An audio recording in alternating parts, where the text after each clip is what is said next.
రాష్ట్ర ముఖ్యమంత్రి మంత్రివర్గ ఆదేశాల మేరకు రేపటి నుండి మంచిర్యాల జిల్లాలోని 306 గ్రామ పంచాయతీలు, 4 మున్సిపాలిటీలు, 1 కార్పొరేషన్ పరిధిలో శానిటేషన్ నిర్వహణ, డ్రింకింగ్ వాటర్ సమస్యలపై ప్రజా ప్రతినిధుల అధికారులతో కలిసి బృందాలుగా ఏర్పడి స్పెషల్ డ్రైవ్ నిర్వహించనున్నారు.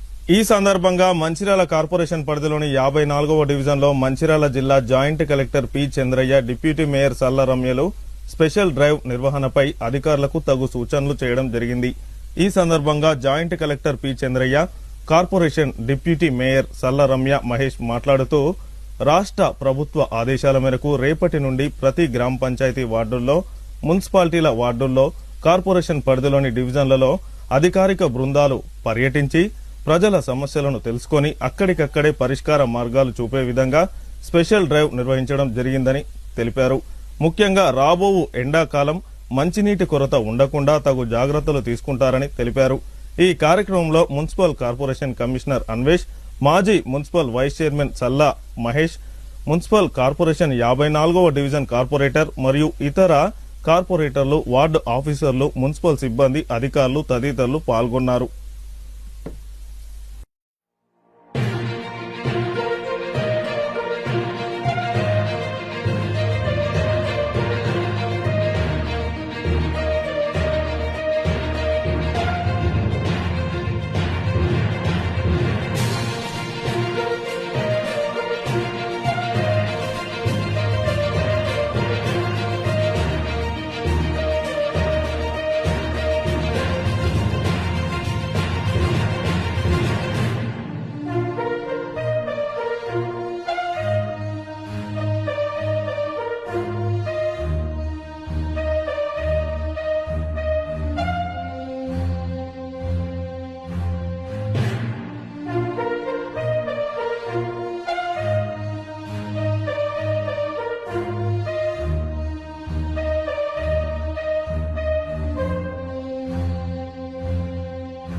గౌరవ ముఖ్యమంత్రి వర్యులు మొన్న 3వ తారీఖు నాడు రాష్ట్రంలోని అన్ని జిల్లా కలెక్టర్లతో మీటింగ్ ఏర్పాటు చేసి రేపటి నుంచి జూన్ 12 వరకు 99 రోజుల ప్రజల వద్ద పాలన ప్లస్ ప్రగతి ప్రణాళిక కార్యక్రమాన్ని 99 డేస్ నిర్వహించాలని ఆదేశాలు జారీ చేయడం వలన అన్ని మున్సిపాలిటీలు అన్ని గ్రామ పంచాయతీలు రేపటి నుంచి మనం అందరం కూడా ఈ యొక్క కార్యక్రమాన్ని చేపట్టబోతున్నాము.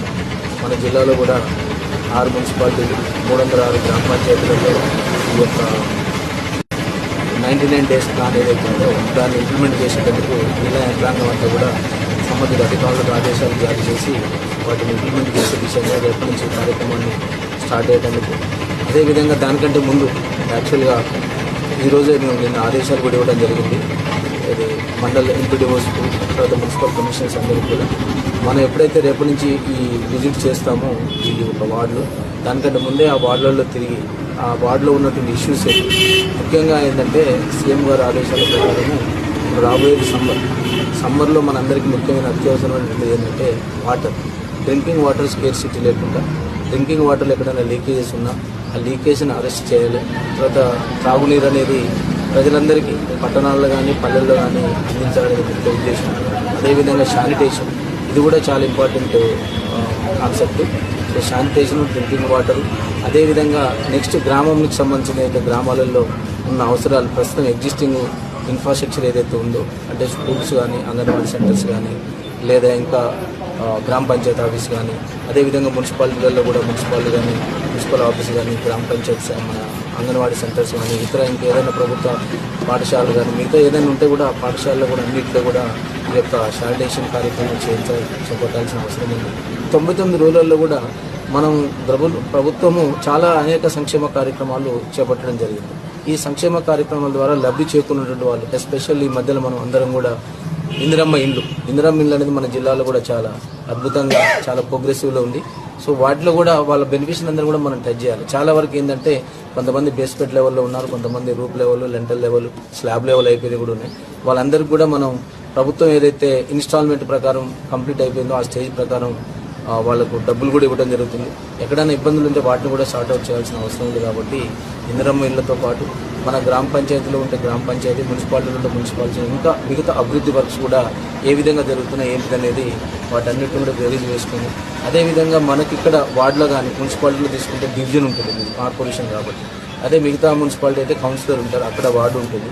ఈ డివిజన్ వార్డులో కూడా మన ఈ డివిజన్కి సంబంధించి ఎంతమందికి ఈ వచ్చిన ప్రభుత్వం ద్వారా ఎంత లబ్ధి చేకూర్చాము, ఏ విధంగా చేకూర్చాము, బై వే ఆఫ్ ఇందిరమ్మ ఇల్లు మందిరం కావచ్చు, లేకపోతే పెన్షన్ కావచ్చు, లేకపోతే రేషన్ కార్డు కావచ్చు, ఇంకా ఏదైనా అభివృద్ధి ద్వారా ప్రభుత్వం సంక్షేమ కార్యక్రమాలు ఏతున్నాయో ప్రజలకు ఏ విధంగా అందుతున్నాయి, అందినే ఏ విధంగా ఉన్నాయి, వాళ్ళ ఫలితాలు ఆస్వాదిస్తున్నారో లేదా అనేది తెలుసుకునేటందుకు, అదేవిధంగా ఈ యొక్క అభివృద్ధిని ఇంకా స్పీడ్ చేసే విధంగా ఉండేటందుకు ఈ యొక్క యంత్రాంగాన్ని కూడా ఎస్పెషల్ పర్టికులర్గా ఈ యొక్క 99 రోజుల ప్రణాళికలో ఇవన్నీ తిరిగి వాటిని చేయించాల్సిన అవసరం ఉంది. కాబట్టి అందుకొరకే మేము ఆల్ మున్సిపల్ కమిషనర్స్కు, all panchayat secretaries and MPDOs and municipal commissioner వీళ్ళందరికీ కూడా ఆదేశాలు జారీ చేయడం జరిగింది. 54 డిప్యూటీ మేయర్ గారి యొక్క వార్డు కూడా, ఇంతకుముందు నేను 15th వార్డు కూడా వెళ్ళడం జరిగింది. ఎస్పెషల్లీ మీ తెలియజేసేది ఏంటంటే ఆల్ కౌన్సిలర్స్ ఆర్ కార్పొరేటర్స్ ప్రత్యేకంగా మీ యొక్క వార్డుల మీద శ్రద్ధ పెట్టాలి. ఎందుకంటే మీరు స్థానికంగా అక్కడ ఉన్నటువంటి ప్రజలకు ప్రాతినిధ్యం వహిస్తున్నారు. ప్రాతినిధ్యం వహిస్తున్నప్పుడు మీకు ఉన్నటువంటి ఆ ఏరియాలో ఉన్నటువంటి సమస్యలను ముందే మీరు ఐడెంటిఫై చేసి అలాంటి ఏమైనా ఉంటే అధికారుల దృష్టి కూడా తీసుకురావాలి, మున్సిపల్ కమిషనర్ దృష్టి తీసుకురావాలి, అదేవిధంగా కలెక్టర్ కానీ జిల్లా కలెక్టర్ దృష్టి కూడా తీసుకొస్తే వాటిని మనం ఏం చేయగలుగుతాం.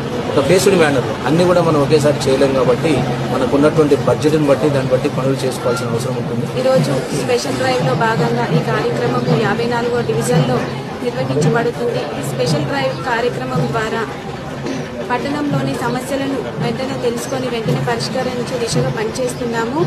పరిశుభ్రత అంటేనే ఆరోగ్యవంతమైన జీవితం. కాబట్టి ప్రజలు కూడా ఈ కార్యక్రమంలో తమ వంతు కృషి చేస్తేనే ఈ కార్యక్రమం విజయవంతం అవుతుంది. పరిసరాలు శుభ్రంగా ఉన్నప్పుడే పట్టణం అందంగా ఉంటుంది, నగరం అందంగా ఉంటుంది. కాబట్టి ప్రజలు కూడా తమ వంతుగా కృషి చేయాలి. అట్లాగే రోడ్ల మీద చెత్తను వేయకండి, తడి పొడి చెత్తలుగా వేరు చేయండి, సరైన బుట్టలో వేయండి, ప్లాస్టిక్ వినియోగాన్ని తగ్గించండి. ఇలా చేయడం వల్ల వ్యాధులను నివారించవచ్చు. అందరం ఆరోగ్యవంతమైన జీవితాన్ని గడుపుతాము. కాబట్టి ఈ స్పెషల్ డ్రైవ్లో సిబ్బందితో పాటు ప్రజలు కూడా తమ వంతును సహాయం చేయండి. అప్పుడే కార్యక్రమం విజయవంతం